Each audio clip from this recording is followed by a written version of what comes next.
See, here's somebody who says, the real love work has made me aware of how I automatically go into defending myself. You ain't alone, honey. Since almost everybody does that.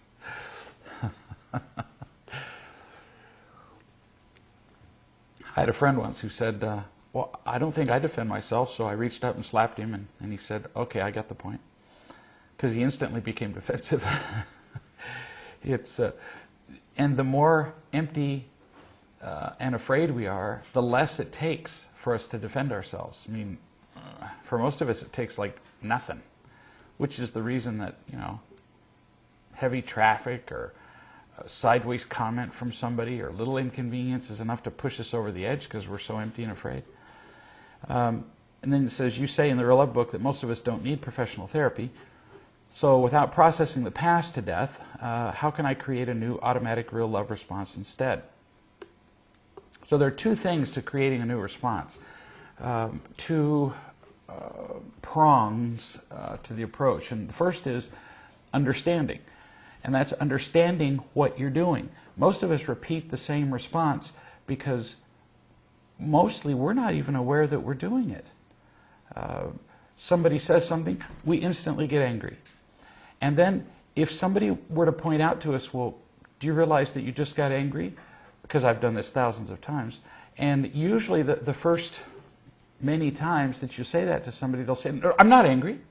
So first we deny it. Then we rationalize it. Well, but I got angry because we say it's the other person's fault.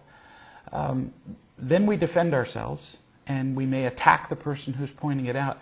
We go through all these gyrations, and most of the time we don't even realize that we're doing all this. We've been taught from the time we were little kids that defending ourselves with anger, withdrawal, whatever, is the way it's done. It's what we saw. We're mimicking on the whole stuff that we saw from the time we were, like 4. Most of us emotionally arrested at age, 8 or so. We're repeating the same stuff we saw back when we were kids. And a huge part of changing your reaction to things that happen to you is simply seeing them. So how are you going to do that? A huge component to seeing them is to read, the Real Love book, to read, all the books. But I would recommend most to people read the Real Love book, see the Essentials of Real Love DVDs, participate in these video chats as often as possible, because you're going to hear more and more variations on what people do. And as you hear what other people do, invariably you're going to see and hear what you do, because we're not all that clever. We all tend to do pretty much the same stuff. And as I hear what you do, I'm going to hear what I do. So that, I'd read the Victim book, Real Love and Freedom for the Soul. The more you're aware of what you do, the more you create the possibility that you can change what you do. But until you see it, you're stuck. You're going to repeat it forever. You know how there's that old saying, who said this, Mike? Those who don't study the past are doomed to repeat it. It's famous. Like Edmund Burke or some old person. Anyway, I've got it written down someplace. But I would change it a little bit, and that is, those who don't understand the present are doomed to repeat that.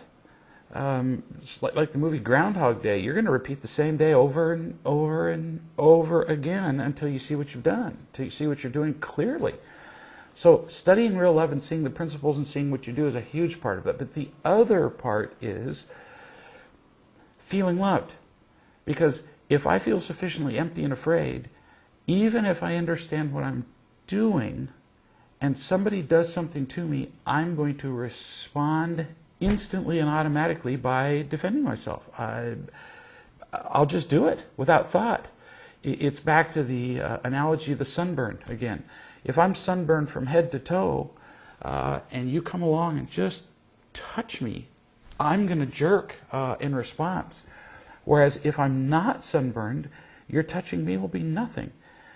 Most of us, because we haven't been loved all of our lives, walk around with a head to toe emotional sunburn all the time, so that when anybody does anything around us, we blow up, run like crazy. We do all the protecting behaviors. So the answer to your question is, how do I change to an automatic real love response? Well, it's going to take time, but it's done with understanding and with real love. And the best way to do that is, well, visit the website, listen to all the video mails. There's tons of examples in the video mails. So far, 200 and something of them. Illustrations of people who are calling in or writing into me and saying, "Oh, look, here's my problem, what do I do?" And as you hear the answers to those, they're going to be a whole lot like the things that you're experiencing. Then it's a matter of learning to tell the truth about yourself to people who are capable of loving you unconditionally while you're flawed.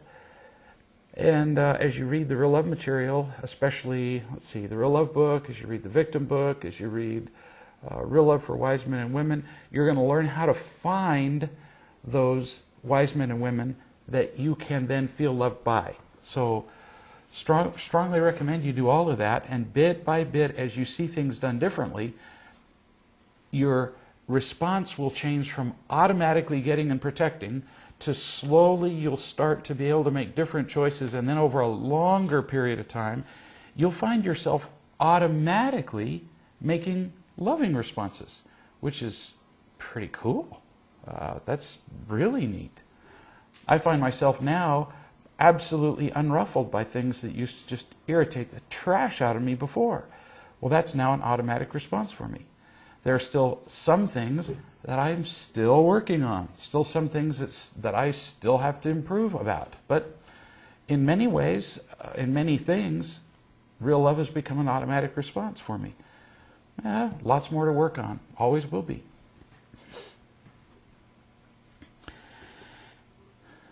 There you go. George, oh shoot, I've never heard this pronounced out loud. Santayana? Maybe if I were Hispanic, huh? Anyway, I've never heard it, but it's George Santayana. Santayana. Those who cannot learn from history are doomed to repeat it. But I've never heard his name pronounced. Somebody asked, is there a good way to overcome jealousy? Example, I get jealous of the things my wife buys herself in order to get her imitation love. Jealousy just comes from a place of scarcity. Simple. If I play on the field of death, which is where you use imitation love and getting and protecting behaviors, everything on the field of death is limited. So, and we have to compete for it. So if anybody takes anything on the field of death, they get more praise, more power, more money, more approval, more attention, more flattery, more applause, more sex, more whatever, then I'm going to feel jealous because they took some that I could have had. So what's the solution? Well, on the field of death, the solution is to get either, this is what's horrible about the field of death, is that on the field of death, either I have to see to it that other people get less of what they're getting. I could kill them, for example, sabotage their efforts, interfere with what they're doing, or I could get more myself. Example, the Korean kid whose name I don't remember, because it's probably because it's Korean and those names don't come to me easily, but the Korean kid who killed all those people at Virginia Tech recently. Look how obvious this is. Here's a kid who all of his life didn't feel loved. So he's on the field of death and he has no real love in his life, and he's not getting much imitation love either. He's not getting approval from what sound like rather cold, withdrawn parents who require that he succeed to get any kind of approval, and he wasn't apparently succeeding in the ways they wanted. So he's not getting the approval, the attention, the flattery, the power. He wasn't getting the sex. He wasn't getting the social. He was kind of isolated. So he's not getting much of anything. And then he sees all these kids around him who have more money, more social skills, better cars, more. And then, so what did he say in his the films that he created before he went out and killed these people? He said, you had a chance to stop me. I hate all of you people. I hate all of these rich kids with their cars and their... blah, blah. Essentially, he was saying, I feel jealous of all these people because they have so much and I have so little. Because on the field of death, it's a constant competition. Solution? Get off the field of death. See, on the field of death, he had to either see to it that they got less or he got more. What did he do? He did both. He killed them, which pretty much ended their consumption of imitation love, didn't it? And by killing them, he got a great big dose of power. So they got less, he got more. Oh, for a few hours on the Virginia Tech campus, he was the king of imitation love. He was the king of the field of death. But then he died. Pretty miserable, which is what happens to everybody on the field of death. Everybody dies, even the people who seem to be prospering for short periods of time. The only solution then to this problem, to jealousy or any competition on the field of death, is to get off it, completely off the field. So like you were saying here, you get jealous of the things my wife buys herself in order to get her imitation love. So what? Get off the field. Go do whatever it takes, tell the truth about yourself like you're doing right here, which is brilliant on your part. Because look what you're really saying. You're saying, I'm jealous, I'm petty, I'm small, I'm selfish, I'm not loving. Those aren't very flattering things to say about yourself. And yet, in this environment, you have an opportunity to feel accepted. Because even though you're saying those things about yourself, the people here are saying, and it would take a little sensitivity for you to feel the feelings of other people who you can't see, but I'm telling you, so what? I understand that. I understand why you'd feel jealousy. Without enough real love, how could you not feel jealous about the imitation love that she's getting? So I get it. So you have an opportunity to feel completely accepted in this moment, not abstractly, but right here for real, to feel accepted while you are petty, jealous, unloving, whatever. That's a moment of unconditional love. As you get more of that, as you tell the truth about yourself to people on the phone, in loving groups, if you go to the forum, the Real Love Forum, which is on the website, and tell the truth about yourself, you'll get even more opportunities to feel loved. As you get enough real love, the fact that your wife gets imitation love from whatever will matter to you like none. As you eat healthy, nourishing food, for example, how jealous will you be that somebody else gets to eat more garbage than you do? Kind of silly, huh? And yet that's what's happening with your wife. In the absence of real love, in the absence of what she needs, she's eating garbage. And you know, if that's all you've got, we'll actually fight people over garbage. Oh, that's been shown many times. People who are starving to death will kill each other for scraps of rotten food. Once you get enough of what you need, why would you be jealous over that? And you won't be. You'll lose it. So give yourself some time, and it'll change as you feel more filled up. Scottsdale. Greg, when a spouse is addicted to drugs or anything else, to the point where one's finances are becoming a disaster, do we need to stay in that relationship, especially if they have no interest in learning about real love? The first step I would take is that even though we have no right ever to control the behavior of another person, we always have a right to make decisions about what affects us. So, for example, let's say that my wife were to be using drugs. At some point, if that were draining our finances, what I would say to her is, all right, let's talk about what you need to live on in a month, because the money is vanishing, and you can't account for where it's going. And I don't need you to account for it. Don't get involved in stupid conversations like this. You're spending money on drugs. No, I'm not. Yes, you are. No, I'm not. They end up with brilliant exchanges like, yo mama. I mean, the accusations and the defenses are a waste of time. It really comes down to the money is vanishing and we don't know where it's going. I'm not spending it. So let's do this. In order to have an absolutely accurate accounting of the money, which is for the benefit of everybody, what do? You say, so let's do this. We'll set up an account for individual personal spending. How much money do you need for your personal spending in a month? And then I would give her that money. Then I would have the personal spending for me in a month, and then that's all the money she'd get. And if she runs out of money, she runs out. What happens is we allow other people to make their choices, and then we save them from the consequences of their choices, instead of having them live with the consequences. If she's going to use her money on drugs, then she needs to live with the consequences of running out of money. She needs to go steal from somebody else, not from you. Now, if that doesn't work, if she says, well, I won't live with that kind of financial arrangement. I'm going to continue to steal with you. I'm going to... Then again, you make a decision about what's going to preserve your life. Not just your physical life, but your emotional life. You say, is it possible for me to stay in this relationship where my spouse is destroying us financially, where I'm being absolutely drained emotionally, and is it possible for me to stay loving and happy in this relationship? This is more than I can handle. Then what you do is you say to your spouse, you don't attack her. You say, I'm just not able to handle this. And so what I'm going to do is I'm going to separate our finances completely. I'm going to take what I earn. I'm going to live here, and you do whatever you have to do.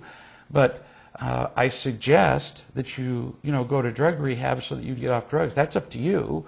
But I suggest that because otherwise you'll be dead and our marriage will be over. Now, you don't make people do anything. What you do is you simply describe what the consequences of their behavior will be. See the difference? See, we're always trying to get people to do something. What can I do to stop her from using drugs? Nothing. Not a thing. But you get to make your own choices. And it comes down to, again, it's always about real love. Can you stay loving in an environment where you're being drained financially, emotionally, physically? If you can't live with that, you got to at some point say, sweetie, I can't handle this. Because loving doesn't mean enabling somebody forever or giving them what they want. That didn't even make sense. Because a drug addict, by that, if the definition of loving is giving somebody what they want, every drug addict on the planet will drain you till you're dead. So your choice. But you don't do it with anger and you don't do it accusingly. Melissa says, this is my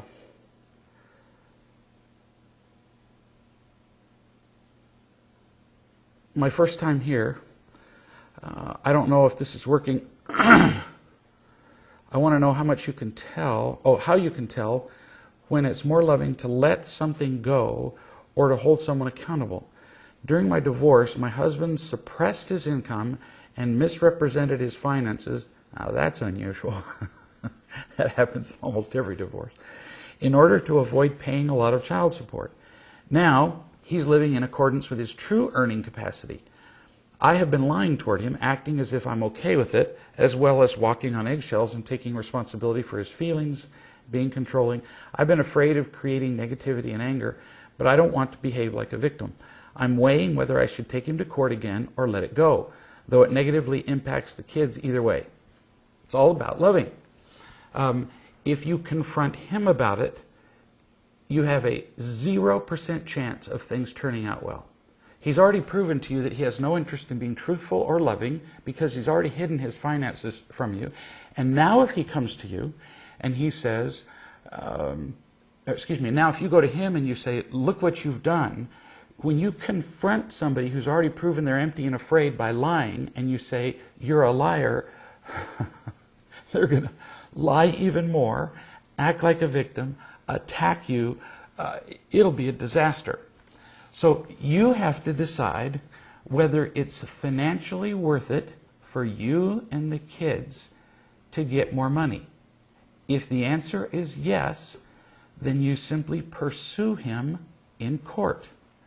And there's no sense talking to him, except maybe once. I mean, if you want to, you could email him once, or I would have the attorney do it, frankly. Any conversation you have with him, he'll feel threatened by and will defend himself and attack you. But I would, if you are certain that you can show that he was lying about his income, go for it. And what you do is you hire an attorney who's more experienced in divorce than your past one was, and you get them to hire a forensic accountant. These guys are experienced in absolutely dissecting people's finances. They are essentially financial detectives. And they're going to find all of his sources of income, what he's got, what he had, what he was making. And if he was lying, and if they can show the judge he was lying, he'll be dead in court. And you'll be doing it not to get him back, but so that the kids can be adequately supported. You don't do it with anger. You don't go to the kids and say, your SOB father did. No, you're doing it solely to support the kids. Pay attention. It is a business transaction. That's it. Divorces are contract dissolutions. That's it. They're not personal. You're done. And renegotiating child support and so on is a business transaction. During the entire time, I wouldn't even talk to him. It isn't worth it. Nothing good will come of it. Let the accountants handle it. Scottsdale. I work with a group of professionals in government service. Our boss is definitely empty and afraid to the point where he constantly lies and attacks. I make my calls nearly every day, but I still get frustrated with my supervisor. What else can I do to maintain a loving attitude at work? If you'd like, go online, and there's a new book that's available as a download called Real Love in the Workplace. I would really suggest you get it and read it. It talks a lot about what to do with your boss. But briefly, getting called, talking to other people and so on, it's very useful. But it's really important, not just that you talk to other people, but it's important that you pay attention to what you're talking about. Because if you're just talking about the mistakes he's making, if you talk about what an SOB he is, it's real easy to find people who will sympathize with you. And if you're finding people who are saying, that is just not right how he treats you, that is not, if you're finding people who are doing that with you, you're doomed, because they're just going to make you feel more like a victim. And I'm sure part of you is also dying, just dying, itching to tell him what's wrong with him. Good bloody luck with that there, buddy, because if you do that, you'll be destroyed. Not only will he not listen, but it's going to affect your job. So don't even think about it. Now, what can you do? Let's say that I come into work and you are the monster boss, and I hate how you treat me. You attack me, you lie to me, and all that's true. We're not sugarcoating what your boss does, but I'm going to make you the monster.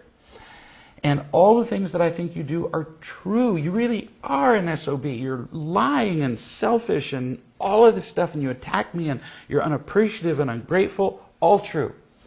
Now, if I resent you, how do you think I'm going to treat you? It is unavoidable that that my resentment is going to leak out in 1,000 different ways. When you ask me to do something, for example, do you think I'm going to say, well, I'd just be thrilled to do that? No, because I resent you, I'm going to say, and it's the subtlest stuff. Okay, I'll do that. When somebody pauses that much when you ask them to do something, they just as well tell you up yours, because that's how it feels. And without meaning to, it's just virtual. It's a virtual certainty. You're doing little stuff like that with him.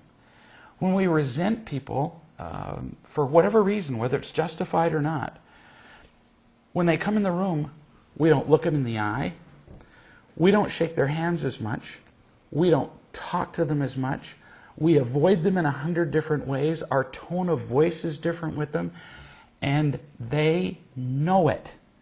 So what happens is, with our every breath, virtually, what we're saying to them is, I don't like you. Now, we feel justified in that because they've already proven they don't like us. So we feel like, well, they deserve it. Maybe, but irrelevant. Because all that matters is the choices I make. So if I resent you and I show you in 100 little ways during the day, I don't like you. I think you treat me unfair. I don't like the way you, whatever. I hate your shoes. I hate your hair. Whatever. And you feel that, are you going to treat me well? No way. And if you're already empty and afraid, you're going to treat me all the worse. So, yeah, I have no doubt that he's a liar and all that stuff. But by your resenting that he does that, he feels it and it gets worse. There was somebody here who, the question here, does the new book, Real Love in the Workplace, address these issues? Yeah, that's the whole subject of the entire book. I just put it up there on the website. It's like brand new. It's like, I don't know if you can say hot off the presses when it's an ebook, can you? It's hot off the electrons. But we just finished it, and it's all about this. An example, a lady asked me this question 2 months ago, almost identical question. And I told her what I'm telling you, and that is, it's the way you're treating her or him that's making things much worse, even though, yes, I'm sure your boss was a butthead before you. And so I suggested to her that she do the things that are found in the workplace book, that she go out of her way to say, just to greet her boss every time she sees him, to go out of her way to just ask how he's doing, to go to the boss, for example, and say, the particular thing I asked her to do was, is there something at work that you know your boss, some job that you know your boss wants to get done and everybody hates to do? She said, yeah. So I said, so you go up to your boss and you say, you know that little whatever project it is there some way I could help you with that? So she went and she did that. She did several of the little suggestions, went out of her way to look at her boss as needing love instead of being a butthead. And she called me, I don't know, 2 weeks later, and she said that her relationship with her boss began to change within an hour. No joke. Now, it didn't change completely, but it began to. And she said by the end of 2 weeks later, her relationship with him was unrecognizable because she had changed. Do you see? And I've done that myself many times. There are people that I've thought have treated me badly, and so I have sat and what I thought was silently resented them. But boy, let me tell you, if you walk into a room and I resent you, and you don't have to sit and pout and cross your arms, the littlest thing, and I just look at you with the slightest resentment, you can feel it, and you'll respond to it. I just as well scream, I hate you, and your boss feels it. So I suggest that you read the book. There are whole pages of ideas about how you can treat him differently that I believe you will see results from. So most of it is about what we can do to be different, because expecting him to be different, hell will freeze over first.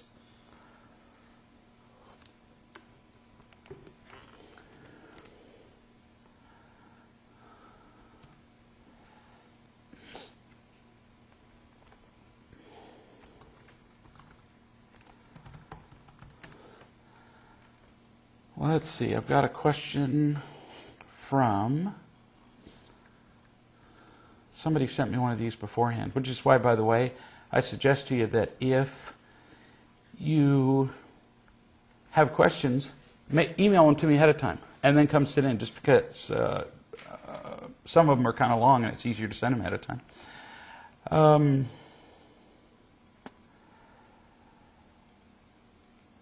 I haven't read this one before. I was eating at a restaurant the other day. I don't remember who sent this. Probably John. He has lots of good questions. And I stopped and listened to the two women sitting at a table next to mine. There was a talker and a forced listener. I haven't read this before. It's just fun to read. You know what a forced listener is, the kind of person who's a captive audience because the talker has them by the throat and just keeps yakking. That is, the listener most of the time did not have a chance to get in a word because the talker was nonstop. As a matter of fact, she talked so much that the listener finished her food. But did this stop the talker? No. She somehow began to talk and eat at the same time. Some talkers can actually speak while they're breathing in, which is amazing. As I listened, the talker told story after story about other people in her life, gossip, and occasionally she'd talk about herself. Did you know that Tony wrecked the BMW? He totaled it. Can you believe it? His parents went out and bought him a new Tahoe, blah, blah, blah. Could you believe the nerve of Cindy asking me if I sent out the email and to the right people, blah, blah, blah. She talked about others and their mistakes and their faults, and whenever possible, she attacked them because she knew she was right. Now, here's the cool thing. The person who wrote this email has got to be John because he loves to tell the truth about himself.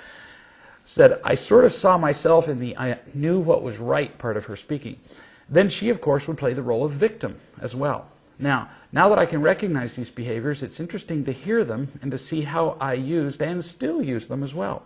Now I ask myself a question. What would the talker talk about if she could love unconditionally? What would that look like?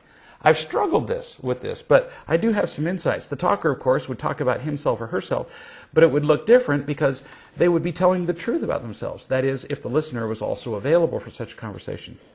They could just not talk and instead just lovingly listen, or they could talk about loving acts and share loving experiences. For me, in a strange way, this could all be seen as boring and difficult, especially if you don't know how to be loving. Working every day on that. The talker would have to give up what I refer to as noise. In other words, there'd be no gossip, no being right, no being a victim, no being the center of attention, no looking for chances to butt into the conversation, to manipulate people, nothing. So his point, the end of the email is this: with real love, you're asking people to give up this noise. Well, I'm not really asking you to do anything, but it's a consideration. This noise is what most people exist on 24 hours a day. Yes, you're right. The noise is who they are. Actually, the noise is a response to their emptiness and fear. Without it, they would be lost. So the thought of giving up seems ridiculous to them. If they could see it, I can assume that asking them to change it would be like asking them to swallow the biggest pill they'd ever seen. Yeah, so most of us have been so used to filling conversations with whining, attacking, acting like victims, complaining, and so on, that we can't even imagine what a conversation would look like without those things. We can't even picture it. What would we do with our time?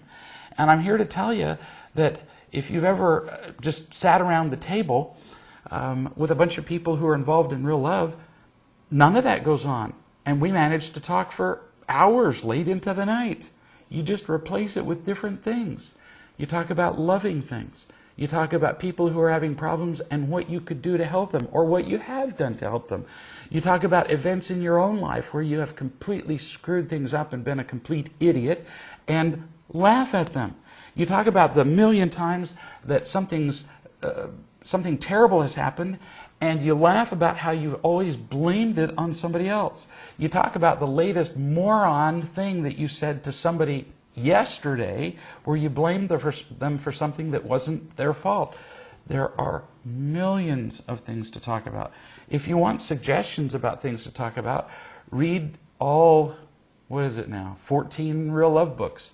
There are examples all through them of where people are talking about telling the truth about themselves, and you can do that for days nonstop and not blame a single soul.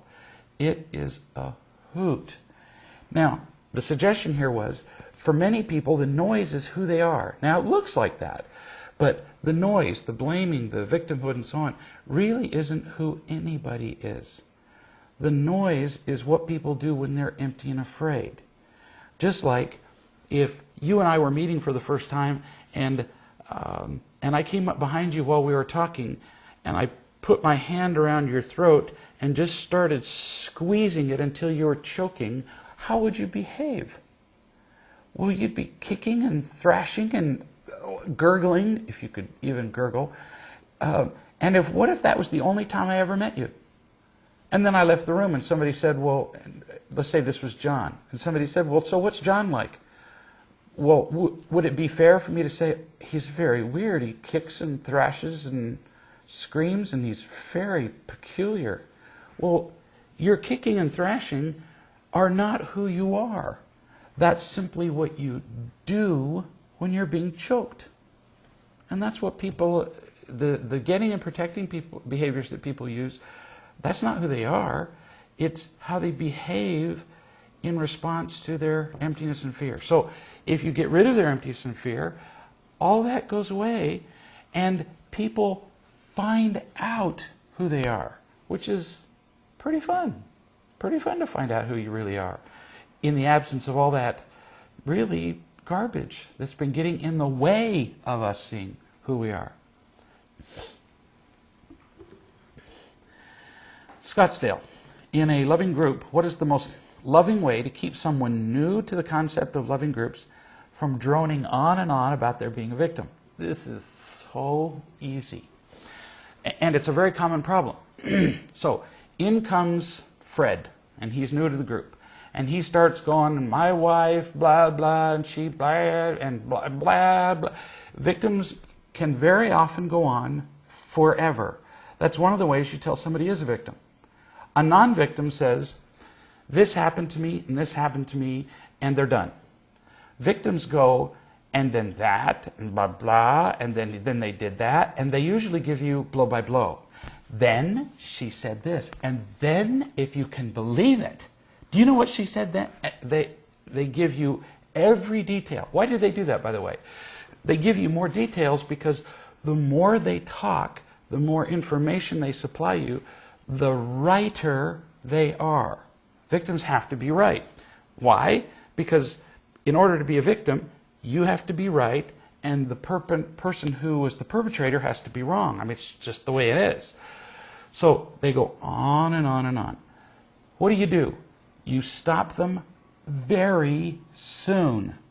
Like if they're new in the group, like it's like their first time ever, I'll let a victim go on for, I don't know, 5 minutes maybe. But if it's not their first time, I'll stop them within 60 seconds. And I don't mean stop them like, oh, you can't talk like that. No. It's actually listening better. So, for example, I was a surgeon for 20 years. And when people came into my office and sat down, what do you think I did? I didn't say, well, just talk away. Just talk about whatever comes to your mind. Read the telephone book or whatever, and I'll figure out what's going on in your life. No. If I really cared about them, what did I do? I asked them questions and diverted their talking away from meaningless subjects until they talked about what really mattered, until we got to the point, the diagnosis in this case. See what I'm saying? If I let them talk randomly, just blah, blah, and then we went to Aunt Susie's, and I would actually be doing them a disservice.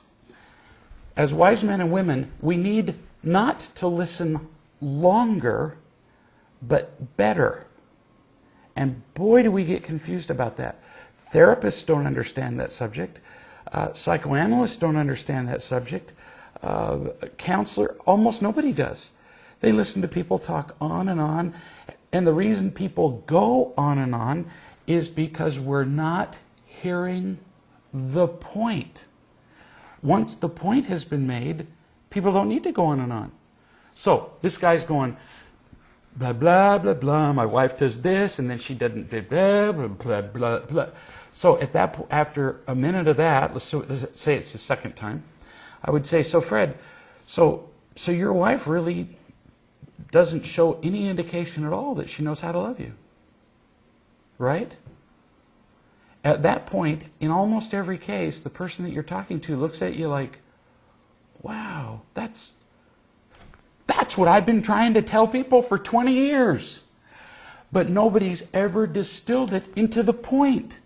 If I simply sit there and listen to him whine and complain for an hour, we never got to what he was really trying to say. Do you see? Blah, blah, and she, blah, blah, blah, blah. So your wife doesn't love you, and that feels lonely and painful, doesn't it? See, you're really hearing him. It hurts. Yeah, in fact, often people burst into tears at that point. Yeah, that's what I'm trying to say. Cool. Now, that's what your wife does. So we've got that, right?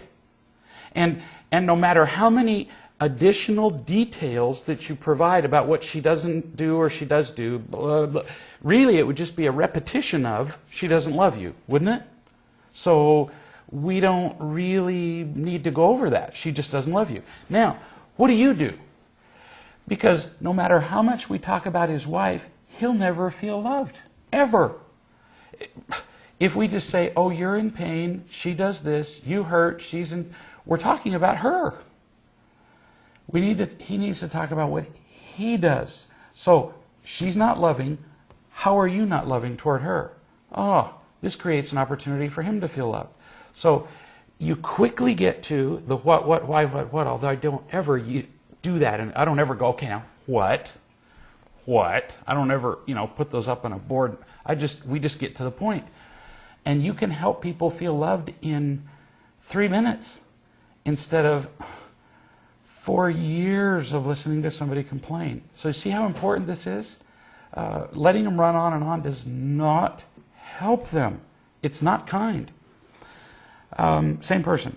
In Freedom for the Soul, what do you mean when you write that victims can be dangerous? Victimhood is phenomenally dangerous. And what I mean by that is this. They're dangerous to themselves and they're dangerous to everybody else. And dangerous in that once I believe that I'm a victim, once I believe that the pain in my life is caused by you, the reason that that is dangerous, first, to me, is that my life's over now. I have now made myself a slave to you. I just made it so that I can never be happy because I don't have any choices left. I just handed my happiness over to you. I will never be happy until you are perfect. Oh, I'm dead. So pretty much I just ended my life on that note. No joke. I'm not exaggerating. I'd say that would be dangerous, wouldn't you? Since essentially I just killed myself. How am I dangerous to other people? Because, oh, this is so sneaky. Once I believe that you are the cause of my pain, now follow this because it gets insidious and nasty. You are causing my pain. Guess what the solution to getting rid of my pain is? It's controlling you. And the end result in controlling you, that's dangerous. I will now try to control your behavior. The next step up from controlling your behavior is I will try to hurt you. And by the way, anything I do is completely justified. Why? Because you hurt me. You're hurting me now. And if you're hurting me, I wear this enormous badge of self-righteous justification on me that says I am entitled to do anything that it takes to get rid of my pain. And I look at you with this look of self-righteous innocence. How could you stop me from doing whatever it takes to eliminate my agony? Oh, I can convince the whole world to sympathize with me acting like a victim. Now I can lie about you, manipulate you, control you, hurt you, and even kill you. All Hitler was a powerful victim. That's all. So when I say victims are dangerous, I'm not exaggerating. Hitler I've read thousands of pages on this man. He was raised in a place where he wasn't loved by his father, wasn't loved by his mother. He was raised in the perfect time in Europe, perfect time, where his entire nation had bought into the fact that they were victims. Germany had been victimized by all of Europe by the Treaty of Versailles. Now, ironic that they would see themselves as victims since they started World War I, but victims don't care about facts, irrelevant. If a victim is in pain, they got to blame somebody. And so Germany saw themselves as being victimized by Europe because Europe was essentially penalizing them for what Germany had done to the rest of Europe in World War I. And they were having their rights taken from them. They had these heavy reparations payments that were, imposed upon them.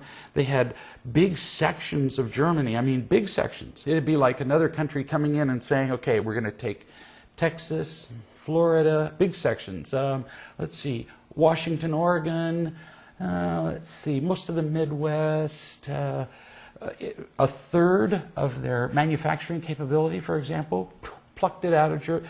So the Germans were going, look what you did to us. And here was Hitler feeling like a victim anyway, and in a victim society. And so as a poor victim, he said to the victim nation, we must do whatever is necessary to free us from the pain that has been caused us.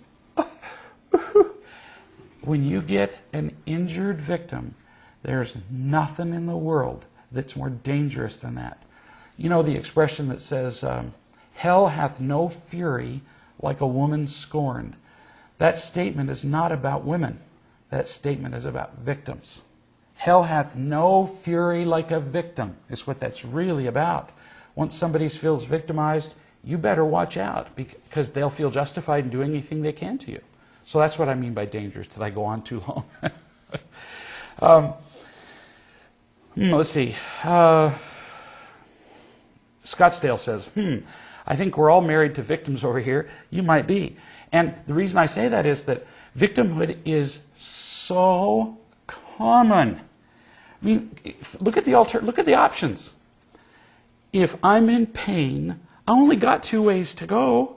I can say, well, if I'm in pain, dang it, I must be doing something wrong. I mean, the laws of the universe run such that if I'm doing things right and I'm living in a loving way and I'm living according to the laws of the universe, I'll be happy. So it must be my fault. I'm going to change the way I live.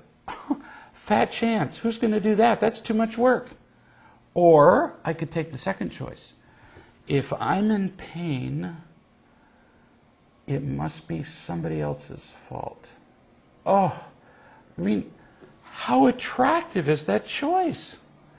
And if I can blame it on somebody who's actually closely associated with my pain, somebody who just stepped on my toe, for example, oh, baby, I am going to gut them, which is what Hitler did. Because he could point to Europe and he could say, look what they've actually done, even though they were just reacting to what Germany had actually done, irrelevant to a victim. Victims look for any excuse to blame somebody for their discomfort. And that's what they did. And like you were just saying, I think we're all married to victims. Yeah, because in the process of our being imperfect, we will all make mistakes that will cause inconvenience to other people, won't we? It's unavoidable. We have to. And if you inconvenience a victim, they're going to blame all their pain on you. Duh. So victimhood is pretty easy to buy into. Now, the brilliant thing here is, it says here, and our spouses are married to one too. That's genius. Because, yeah, we're married to victims, but so are we. In some way or other, all of us play the victim from time to time. Some of us all day long, others of us intermittently. But, ooh, it's a dangerous game. Wow. Here's somebody who says, so, since you say that victim underlies all the getting and protecting behaviors, other than telling the truth about feeling or acting like a victim, what else can we do? It always comes down to two things. It always comes down to seeing what we're doing. Once you see that you're acting like a victim and you really get it, it's very hard to repeat it. No kidding. I mean, for victims, once they realize, oh my gosh, I'm acting like a big baby, booby, thumb-sucking, pacifier-nibbling victim all the time. Once you see that, it's a lot harder to repeat it the next time. Follow? When you don't know you're doing it, you can repeat it forever. But think about how much harder it is to act like a victim the next time if every time you do it you have to say, I'm acting like a big, booby, thumb-sucking, other people blaming victim. It gets a lot harder to do when you have to tell the truth about it, doesn't it? And if you tell the truth about it to other people, like it says right here, in the Scottsdale group, if you tell the other people in your group and you watch them just go, yeah, you're right, you do that, and so do I. Or you do that, and I sure get why you do it. Or sometimes they don't even need to say anything. If you say, I just acted like a victim, and the other person just looks at you and goes, they're accepting you. It's huge. And you'll discover in that moment that feeling just a morsel of unconditional acceptance beats the trash out of manipulating people for all that sympathy and attention and power and yuck. A morsel of bread is worth a lot more than a pile of garbage. So, yeah, it's all about just telling the truth about it for multiple reasons. You feel more loved, you see the truth of it. It's just tons of reasons for it.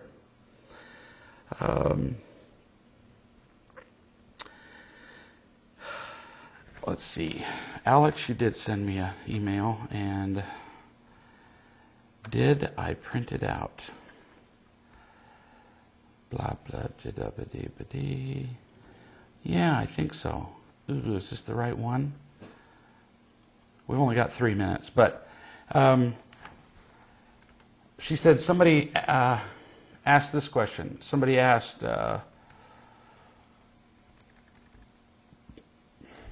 you need to stop me if I'm not supposed to ask this one. Yeah, here we are. Somebody's been keeping a secret about an adult child's paternity for 50 years. So here's an adult, 50 years old, whose parents have been lying to him about the fact that he was adopted for 50 years. The parents are dead, his mother and supposed father. The child has mentioned wanting to know about his family tree. How does one know when it's okay to break a promise, unspoken, and to tell him or not? Well, shoot. I mean, in my view, go to one of the recent video mails, and it's all about promises.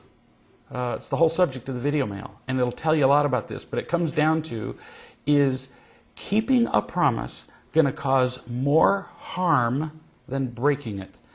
Because just the fact that you made a promise can be such an idiot thing. I mean, like I said in the video mail, what if I promised you to show up to work tomorrow, and my child becomes deadly ill tonight and needs to be taken to the hospital? What do I say to my child? Oh, no, you're going to have to die because I made a promise that I'd show up to work tomorrow. Do you see the point? Sure, we want to do the best we can to keep our promises, but if keeping a promise means hurting somebody else, what? No, you do the loving thing. And if it would help this person to know about his family tree, if he'd feel more connected or more loved or more whatever, oh, well then, and that means breaking a person to somebody who's dead, I'd hesitate for about 6 nanoseconds before telling him the truth. But then, that's me, and I've been wrong before.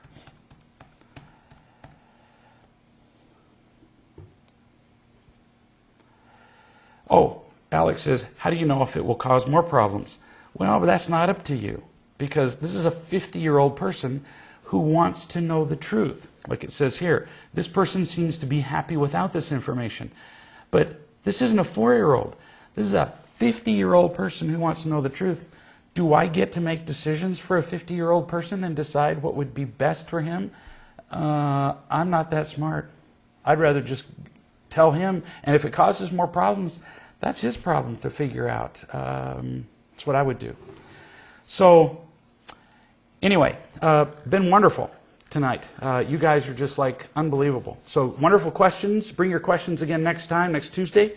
And bring your friends and email me your questions ahead of time if you think about it. And in the meantime, we love you tons. See you next Tuesday.